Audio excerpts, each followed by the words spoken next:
오늘 우리에게 주시는 하나님의 말씀 보도록 하겠습니다. 신약성경 누가복음 4장 1절로 13절까지의 말씀입니다.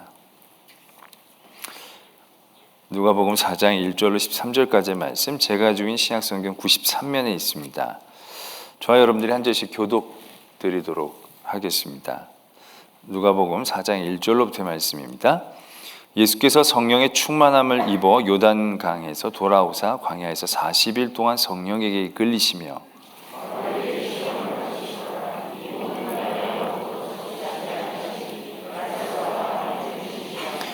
마귀가 이르되 내가 만일 하나님의 아들이거든 이 돌들에게 명하여 떡이 되게 하라.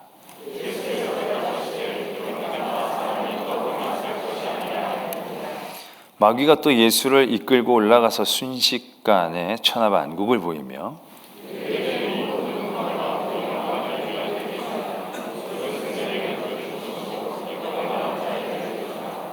그러므로 내가 만일 내게 절하면 다 내 것이 되리라.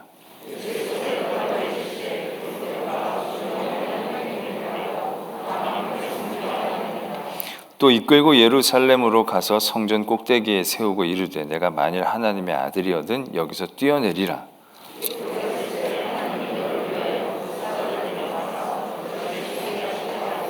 또한 그들이 손으로 너를 받들어 내 발이 돌에 부딪히지 않게 하시리라 하였느니라.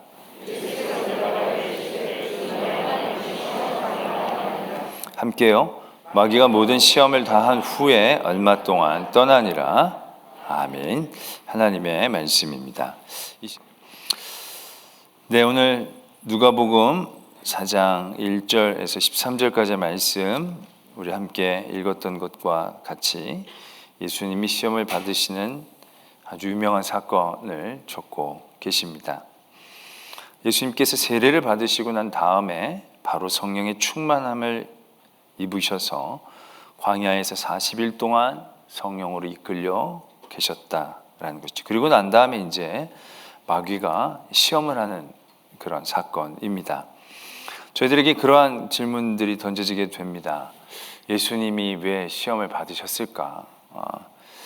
이것은 신학적으로 얘기하자면요, 좀 딱딱한 얘기일 수도 있지만 대단히 중요한 의미들을 갖고 있습니다. 예수님께서 이 땅에 오신 것은 우리의 죄를 사하여 주시기 위함입니다. 우리의 죄를 사하여 주시기 위해서는 예수님에게는 죄가 없으셔야 됩니다. 예수님의 죄가 있다고 한다면 예수님의 십자가의 죽으심은 자기의 죄 때문이 되어지는 거죠. 예수님의 죄가 없으셔야 합니다. 그래야 예수님의 십자가의 죽으심이 우리의 죄 때문이 되어지는 그런 구속의 역사, 구원의 역사가 이제 성립이 될 수 있는 것이죠. 그러한 예수님이셨기 때문에 마귀는 그 예수님의 삶에 먹물을 떨어뜨릴 수밖에 없는 그런 구조를 갖고 있는 것이죠. 예수님이 이대로 그냥 계시면 말하자면 사탄의 큰 패배가 예고가 되는 것이기 때문에 이 마귀는 안간힘을 써서 이 예수님의 삶에 오점을 남기기를 애쓸 수밖에 없는 구조이죠. 그러니까 이제 예수님이 공생애를 시작하시기 전에 이후에도 나중에도 그렇지만 끊임없이 예수님을 무너뜨리려고 하는 일들이 본능적으로 일어날 수밖에 없다라는 것이죠. 어떻게 보면 힘든 싸움을 싸우시는 겁니다. 왜냐하면 99승을 해도요, 1패만 해도 이건 지는 경기거든요. 보통 승률이 5할만 넘어도 괜찮은 승률이라고 얘기할 수 있지 않습니까? 근데 그 정도가 아닙니다. 이거는 전승을 해야 되는 싸움을 이제부터 예수님이 싸우시는 겁니다. 요 한 톨의 죄, 겨자씨만한 죄도 저지르면 안 되는 구조를 갖고 있는 그런 영적 싸움 가운데에서 이제 드디어 이제 싸움을 예수님께서 시작하신 것이고, 마귀는 또 자기 운명을 걸고 싸울 수밖에 없는 상황에 놓이게 되는 거죠. 그래서 예수님이 이렇게 마귀에게 시험을 당하시는 것은 어떻게 보면 너무나도 당연한 결과인 것이죠. 그런 시험 가운데서 예수님께서 승리를 거두셔서 이제 비로소 우리에게 온전한 구원의 은혜가 허락될 수 있다는 사실들을 우리가 기억해야 한다는 것입니다. 그리고 나서 그런 구조 가운데서 이제 마귀가 예수님을 시험합니다. 근데 시험을 하는데 저희들이 보기엔 별로 그 타이밍이 좋지 않은 타이밍인 것 같은 생각을 갖게 됩니다. 왜냐하면 예수님께서 세례를 받으시고 성령이 충만하셔가지고 40일 동안 성령에 이끌려 다니셨다는 것이죠. 그 40일 동안 모든 영적인 준비들, 영적인 깨어있음들 가운데 있으셨다는 얘기죠. 굉장히 영적 무장이 튼튼히 되어 있는 그 순간 마귀가 예수님을 시험하고 있다는 사실에 우리는 주목해야 합니다. 예수님이 대단히 바쁘셔서 돌아다니고 전도하시느라고 바쁘셔서 기도를 잘하지 못하셨을 때라던가 아니면 잔치 가운데 가셨을 때라던가 뭔가 이렇게 우리가 보기엔 방심할 수 있을 것 같은 그때에 이 마귀가 이 시험을 걸면 또 확률이 높을 것 같은데 저희들이 보기엔 가장 전투력이 상승되어 있을 그 순간에 마귀가 시험을 걸고 있다라는 사실입니다. 물론 공생애를 시작하기 전이니까 시작하기 전부터 기선을 제압하고자 하는 마음이 있을 수도 있었겠지만 그럼에도 불구하고 예수님께서 이 성령의 충만함을 입으셔서 성령께 이끌리시는 완전히 성령으로 충만되어 있는 그 직후에 마귀가 시험을 걸어오고 있다는 사실들을 우리는 주목하게 된다는 것이죠. 이것은 어떻게 보면 나중에 이어지는 모든 그 마귀의 시험의 주제와도 연결되어 있는 것을 발견하게 됩니다. 뭐냐면 40일 동안의 성령의 충만함을 얻었을 그때에 사람들은 대부분 그 모든 영적인 어떤 무기나 영적인 준비에 대한 만족감에 휩싸이기 쉽다는 거죠. 그것은 오히려 더 큰 말하자면 방심의 자리가 되는 겁니다. 그 40일 동안 기도하고 내가 40일 동안 충만되어 있었는데 뭘 못하겠는가? 그것은 어떻게 보면 그 모든 영적인 일들에 대하여 하나님을 향한 감사와 하나님에 대한 은혜에 대한 깨달음이 아니라 그 일들에 대한 만족, 자기 만족, 그것은 곧 자기의 자기 능력, 자기 힘처럼 오해할 수 있는 소지를 만들어낼 수 있는 가장 위험한 시기가 되는 것을 보게 되는 거죠. 예수님의 제자들도 예수님께서 흩어져 전도여행을 보내십니다. 그 전도여행을 가서 대단한 큰 승리들을 경험합니다. 귀신들을 쫓고요, 복음을 전하고 이적도 베풀고 그걸 끝나고 와서 다들 막 무용담으로 꽃을 피우죠. 그리고 난 다음에 예수님께서 변화산으로 올라가셨을 때 남아있는 제자들이 귀신 들려 있는 한 아이를 아버지가 데려왔을 때 그 아이를 고치려고 막 애를 씁니다. 그런데 택도 없습니다. 아무런 변화가 일어나지 않습니다. 이들은 나름 자신이 있었거든요. 왜냐하면 2명씩 전도여행을 다닐 때 자기네들이 그래도 꽤 했거든요. 그러니까 그런 말하자면 여력이 남아있고 또 그런 경력이 자기들에게 있기 때문에 우리가 여기서 남아있는 우리 그 9명은 충분히 이 정도는 해낼 수 있지 않겠나, 그렇게 생각할 수 있는 타이밍인 거죠. 근데 거기서 그들이 해낼 수가 없는 것들을 경험합니다. 저희들도 그러한 경험들을 제일 많이 합니다. 제가 저의 스스로의 자리에서 가장 위험할 때를 꼽으라고 한다면 신년 축복성이 끝나자마자, 특별 새벽 집회 끝나자마자가 아닐까 생각을 하게 됩니다. 왜냐하면 특별 새벽 집회를 준비하기 직전까지나 진행 중에는요 진짜 막 메어 달립니다. 하나님 꼭 주십시오 막 이러면서 안 주시면 안 됩니다. 올해도 잘 넘어가게 해주시고 막 정말 간절함을 합니다. 근데 새벽 집회가 다 마치고 나면요, 애들 기도 팍 해주고 나면요 마음 가운데 야, 이제 좀 놀아도 되겠다, 다 이루었다, 막 그런 생각이 드는 거죠. 근데 그 이룬 게 내가 이룬 거 아니거든요. 그게 진짜 알알이 한 땀 한 땀 하나님의 은혜로 채워지는 건데, 그것이 채워져서 그것이 무사히 지나간 그 직후에 제 마음이 굉장히 해이해지는 것들을 스스로 느끼는 거죠. 오늘은 성경책 안 읽어도, 오늘 기도 안 해도 되겠다, 그렇게 생각하면서 많이 나에게 보상하고 싶어하는 그런 심리들을 느끼게 될 때가 많이 있다는 것이죠. 또 다음번 특세 끝나고 나서 저한테 목사님 조심하십시오 또 문자 제가 알아서 할 테니까 그런 거로 시험 주지 마시고. 네. 우리들이 보면 여러 이렇게 믿음의 분들 보면 제일 안타까운 분 중에 그 부류의 분들 중에 어떤 분들이냐면 40일 금식기도 마치고 난 분들이 40일 금식기도 마치고 나서 그게 훈장처럼 얘기되어지는 거예요. 난 40일 금식기도를 2번 했다고. 3번까지 내가 못 들어봤고요. 2번을 했다고. 이분은 40일 금식기도 하신 분이라고. 그러면서 이제 주변 분들도 그렇고 그렇게 이야기를 하는 걸 듣는 경우들이 적지 않습니다. 그건 무엇을 의미하는 것입니까? 이분이 40일 금식기도를 했다는 게.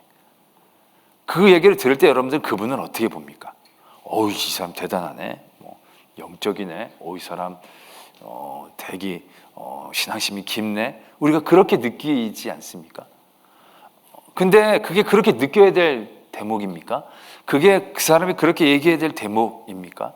40일 금식기도하는 걸 폄하하라는 게 아닙니다. 그런 종류의 무엇인가의 신앙적인 일들을 하나님이 우리를 통하여 이루고 나셨을 때 그 모든 것에 대하여 우리는 쓸데없는 보상 심리를 갖는 거죠. 그게 바리새인들, 유대인들의 종교관하고 거의 흡사한 거죠.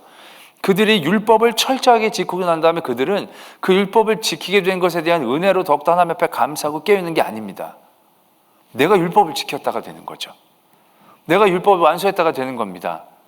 그들에게 그런 상황과 형편과 마음을 주셔서 지키게 해주신 하나님의 은혜보다는 그 모든 은혜를 통하여서도 내가 이만큼 잘했으니까, 내 인간적인 이러한 어떤 덕이 있으니까, 노력이 있으니까, 애씀이 있으니까, 내가 고생 많이 했으니까, 결국 그것이 이렇게 위에 덧 입혀졌을 때 그 내용물까지 다 어떻게 되어지냐면 자기의 공로처럼 받아들여지게 되는 거죠. 하나님의 은혜가 순식간에 나의 나의 노력, 나의 믿음, 나의 잘함으로 둔갑되어지는 순간들을 경험하게 되어진다는 것이죠. 아예 우리가 그런 걸 잘 못하면 내가 참 죄인입니다. 하나님 저 부족합니다. 그럴 텐데 우리는 1년 지나놓고 봐서 주일 개근하고 한 번도 예배 빠지지 않고 그러면 여러분들의 마음이 어떻습니까? 무릎 꿇고 어떻게 올해 내가 한 번도 안 빠졌습니까? 진짜 하나님 너무나도 감사합니다. 이 모든 게 하나님의 은혜입니다. 이러십니까? 아니면 참 잘했어요. 참 올해도 잘했어요. 어떻게 이렇게 한 번도 안 빠지고 예배를 잘 드렸어요. 저 장로님도 2번인가 빠진 걸로 내가 기억하는데 나는 한 번도 안 빠졌어요. 심지어 목사님도 2번인가 안 나오신 적이 있는데 나는 다 나왔어요. 어떤 종류의 모습들로 우리가 갖춰지게 되느냐는 거죠. 그래서 오늘 이 마귀가 예수님을 시험하는 이 타이밍을 우리는 굉장히 눈여겨봐야 하는 것입니다. 그리고 나서 우리가 잘 아는 3가지의 시험이 예수님에게 주어지죠. 다른 복음서마다 순서는 좀 차이가 있지만 처음에는 돌을 떡으로 바꾸라는 것, 또 절하면 준다는 것, 뛰어내리면 하나님께서 널 받쳐주실 것이라는 이런 종류의 이제 시험이 있습니다. 이게 한 가지 한 가지가 다 의미가 있죠. 그러나 이 한 가지 한 가지를 꿰뚫는 공통점이 하나 있다라는 것을 우리는 발견하게 됩니다. 그 중에서 이제 첫 번째 시험이 어떻게 보면 가장 민감한 시험이 될 수 있습니다. 2번째, 3번째는 이게 우리가 봐도 이건 좀 아닌 것 같은 생각이 들지만 첫 번째 시험은요 진짜 별거 아닌 것 같거든요. 돌을 떡으로 만들라라는 것입니다. 돌을 떡으로 만드는 게 죄입니까? 죄가 아니지 않습니까? 돌을 떡으로 만드는데 그게 악한 게 뭐가, 돌을 떡으로 만든 다음에 떡을 가지고 팔라는 얘기도 아니고 돌을 떡으로 만든 다음에 사람들 앞에 자랑하라는 얘기도 아니고 그냥 너가 하나님의 아들이면 돌을 떡으로 한번 만들어 봐라 라는 거죠. 하나님의 아들이 맞고 그 능력이 있으시니까 바꿔주면 되는 거죠. 죄가 아닌 것 같은 모습 그 안에 풍기고 있지 않습니까? 그러나 그것이 갖고 있는 가장 위험한 관점이 있다는 것이죠. 그건 결국 돌을 떡으로 만들라고 하는 그 틀 안에 결국 너의 능력, 너를 보겠다, 내가 할 수 있느냐, 너를 나타내라 라는 그러한 모든 자기 중심적인 관점들을 포함하고 있다는 것입니다. 죄가 굉장히 힘들고 애매한 게요, 처음부터 악하고 나쁜 것처럼 다가오지 않기 때문에 그런 거죠. 왜곡입니다. 그리고 변질입니다. 죄에 대한 그 원어적인 뜻은 관역에서 빗나가는 거거든요. 관역이 딱 있으면, 관역은 결국 하나입니다.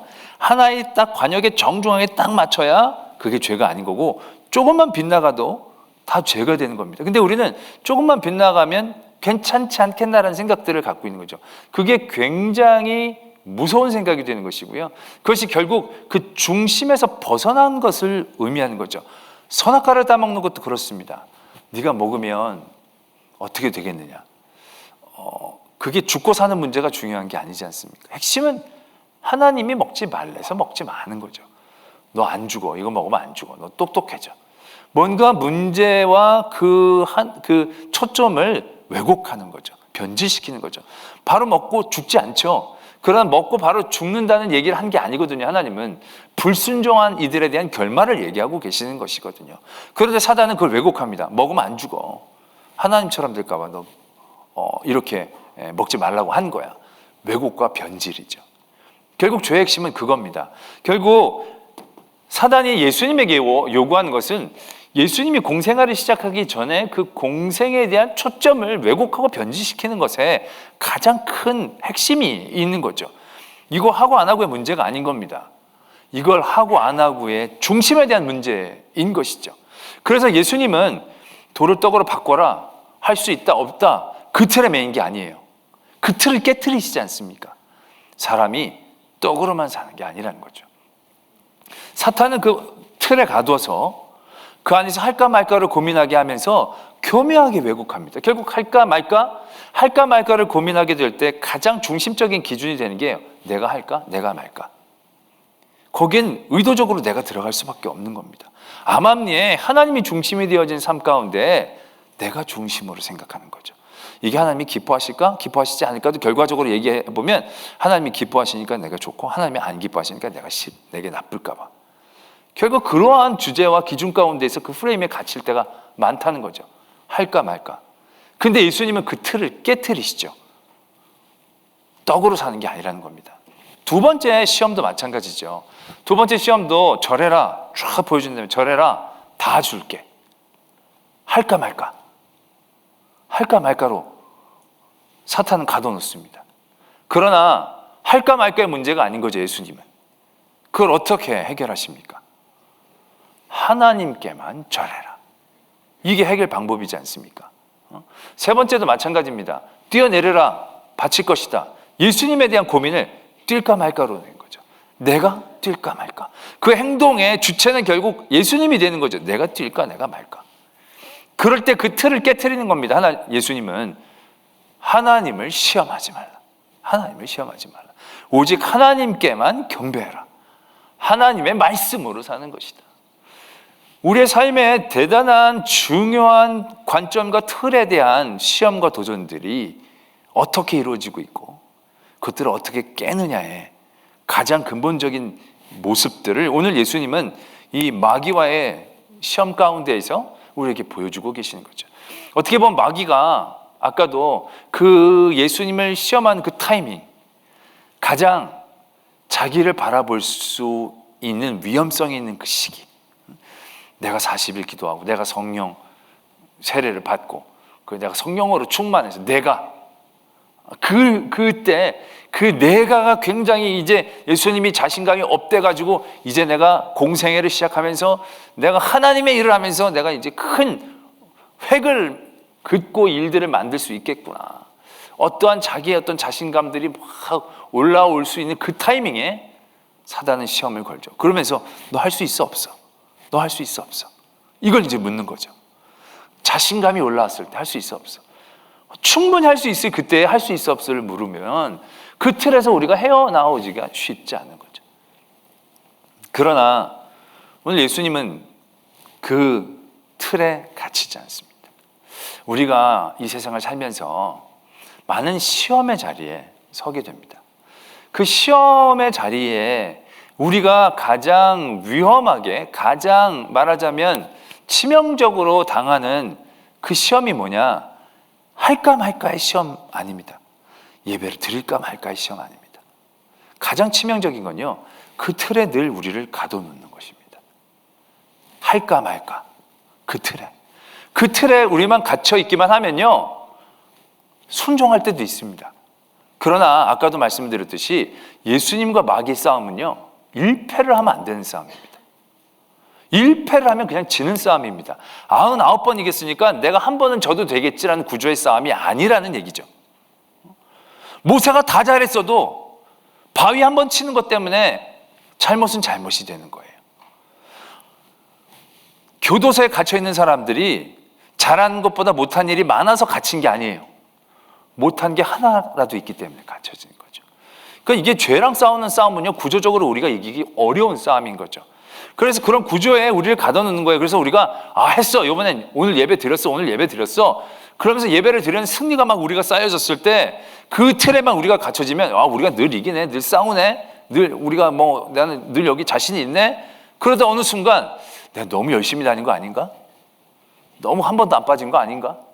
이러다 다 난로로 장로님 하라 그러면 곤란한데, 한 번은 나더러 선교사 가라면 어떻게? 이러면서 괜히 자기에게 막 가치를 부여하면서 그런 위험성 가운데 빠지기 쉽다는 거죠. 그 틀 안에서 할까 말까 해서 나 절 안 해, 안 뛰어내려, 안 바꿔, 이 문제가 아니라는 얘기입니다.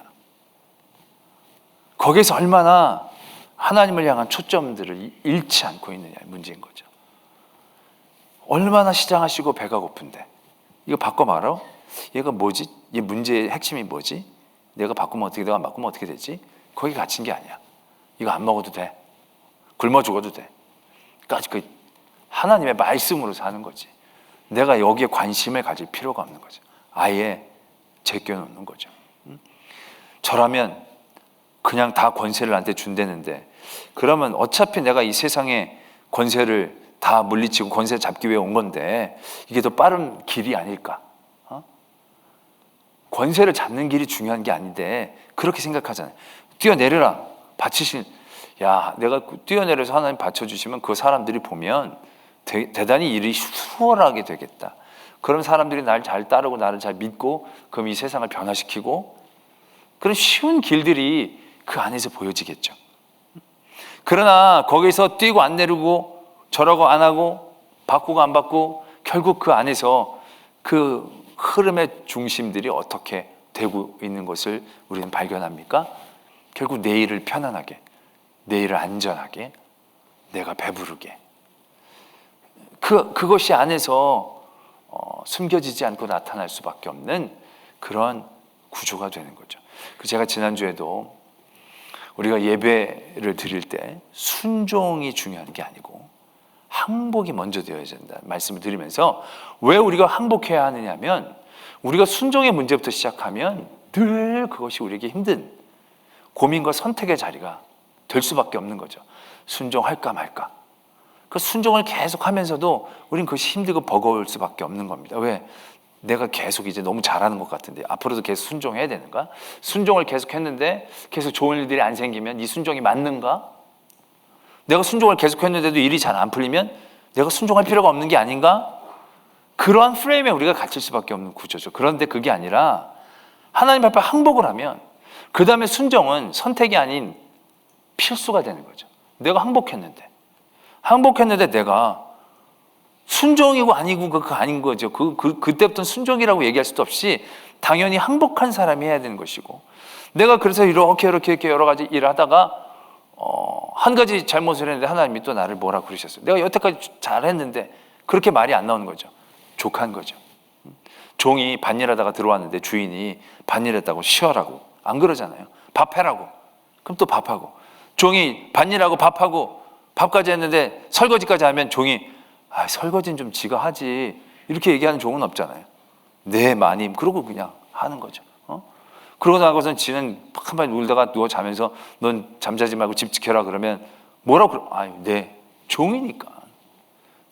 그렇게 우리가 이해되고 받아들여져야 그것에서 우리가 진정한 하나님의 긍휼과 은혜에 대한 깨달음과 누림이 있는 것인데, 이제 그게 안 되면 그때부터 우리가 대단히 아직 내 안에 심지가 살아있는, 내 안에 자아가 죽지 않은 상태에서 예배하고 믿는다는 것이 얼마나 힘들고 어렵게 믿게 되는 구조가 되는가를 우리가 알아야 한다는 것입니다. 자아가 죽지 않고 믿으면 얼마나 믿음이 힘들어지는데요. 내 마음에 들지 않고 내 원함에 들지 않고 내 생각대로 되지 않는 그 수없이 많은 순간순간들이 많은데, 하나님의 뜻, 그 계획과 섭리들이 나랑 안 맞는 순간순간들이 너무너무 많은데, 그때마다 힘들고 어렵고 버겁고 원망스럽고 좌절되면 그 믿음이 그게 얼마나 힘들고 어렵겠어요. 여러분, 그 놀이기구 같은데, 놀이기구 확 타는데, 거기 놀이기구는요, 하는데 몸을 맡겨야 돼요. 이렇게 쏠리면 이렇게 쏠리고, 이렇게 쏠리면 쏠려야 되는데, 이렇게 쏠릴 때 막 이쪽으로 하려고 이쪽으로 하다 그러면 내릴 때 후들후들 걸리는 거예요. 용을 써가지고. 이거 안 잡아도 안 떨어지는데, 막 용을 안 떨어지려고 막, 그럴 필요가 없는 건데. 그러니까 더 힘들고 어려워요. 재미를 못 느끼는 거예요. 안 타보셨어요? 그거 죽어도 다시는 타나 봐라, 이런 분들은 이제 그게 너무 용을 써서 힘든 거예요. 근데 그거 막 할 때도 막 이러는 애들 있잖아요. 놓고 막 이러는 애들. 재밌어서 막 또 타고 또 타고. 그거란 자아가 살아있으면 그게요, 믿는 게 그게 만만치 않은 일이 참 힘들게 믿는 거예요. 그러니까는 저는 보면서도 이렇게 믿으면서도 불평, 불만이 많은 분들이 있어요. 나는 그런 분들 보면 참 대단해요. 저렇게 힘들어도 믿음을 지킨다는 게. 야, 어떻게 저렇게 즐겁게 믿을 수도 있는데 저렇게 힘든 길로 어떻게 저렇게. 아, 저분은 진짜 수도승이야, 수도승. 막 죽어라고 막 목사님 설교 진짜 은혜한다고 막 궁시렁궁시렁 되면서도 맨날 와서 열심히 듣는 거 보면 진짜 대단한 분들이 너무너무 많아. 왜 그래? 항복해요, 항복해. 관점을 바꿔요. 내가 원하는 얘기를 들으려는 게 아니라 하나님이 나한테 뭘 얘기하시려나. 그럼 설교를 잘하고 못하고 사람들이 듣는 것에 대부분의 두 가지는, 하나는 전달력이고 또 하나는 자기가 원하는 내용이냐 아니냐, 이건데 결국 다 자기 중심인 거예요. 다 내려놔요. 다 내려놔. 어떤 목사님은요, 무슨 말하는지 하나도 못 알아듣는 데가 있어요. 근데 다들 막 교인들은 은혜 받는 사람들이 너무너무 많은 거예요.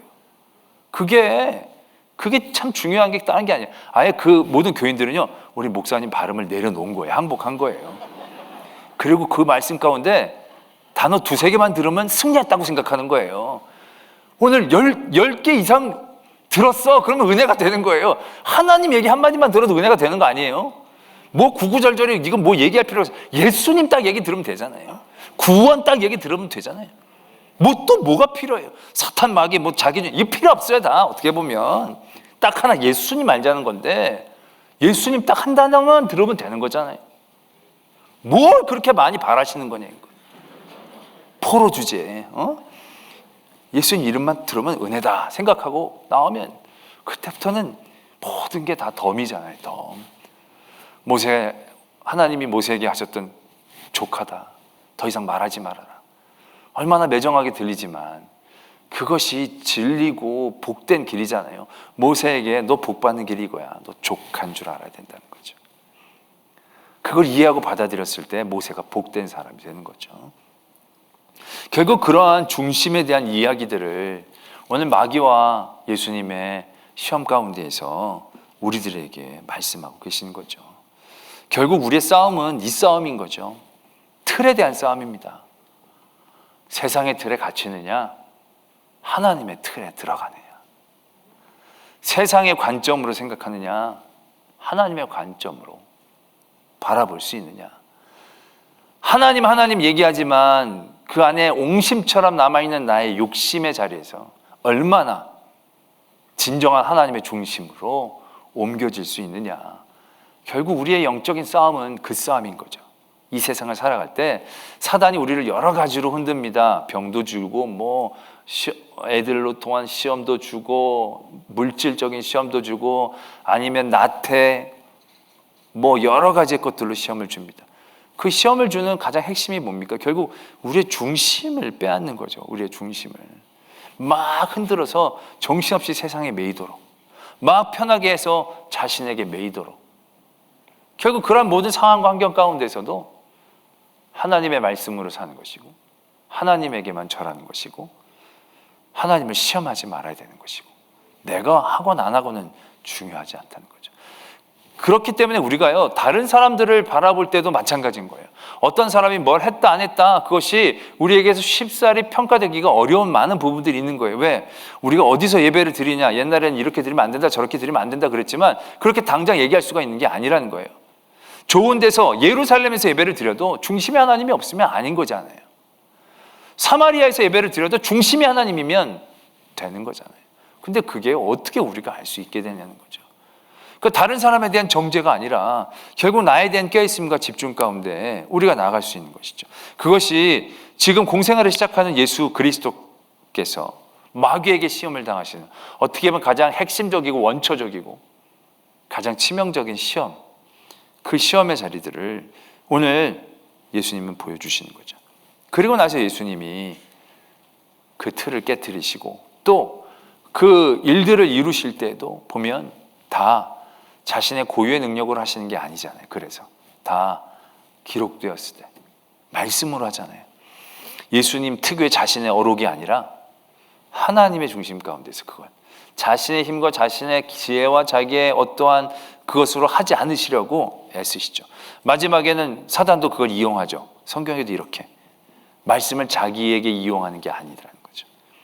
사탄도 결국 말씀을 이용하는 거예요. 우리가 내가 말씀으로만 들여졌을 때, 말씀으로 은혜를 받았다라고 생각했을 때 그 말씀이 정말 하나님이 내게 주신 말씀인지는 다시 검증을 해야 되는 거예요. 왜? 내가 원하는 말씀을 내가 말하자면 선별적으로 취득하거든요. 모든 이단들이 결국 그렇잖아요. 그냥 자기 말하는 게 아니에요. 하나님의 말씀을 자기 뜻대로 조립하면 그게 이단이 되는 거잖아요. 그런 그 중심이 우리에게 얼마나 깨어있느냐, 그것에 대한 도전들이 우리의 신앙적인 생활들 가운데에서도 계속되어져야 하는 거죠. 쉬운 시험은 아닙니다.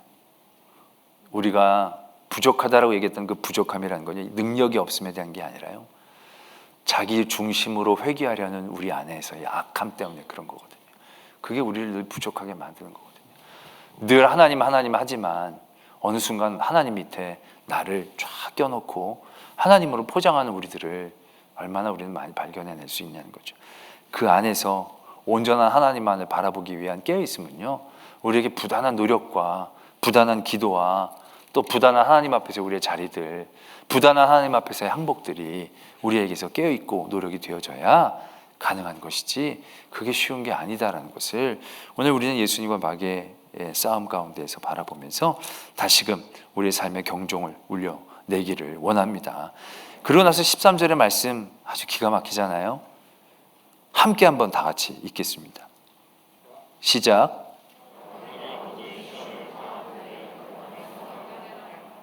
그렇잖아요. 우는 사자처럼 마귀는 늘 지금도 우리가 완벽한 승리라는 것이 있을 수 없는 거죠. 우리의 승리는 예수님에게 딱 붙어 있을 때만 보장될 수 있다는 의미를 갖고 있는 것입니다. 마귀는 절대 포기하지 않죠. 그렇지만 마귀가 포기하지 않듯이 하나님도 우리를 절대 포기하지 않으시기 때문에 우리는 하나님의 편에 굳굳하게 서서 이 마귀의 이런 시험들을 끝까지 잘 견뎌낼 수 있는 그런 성도가 되어지기를 도전합니다.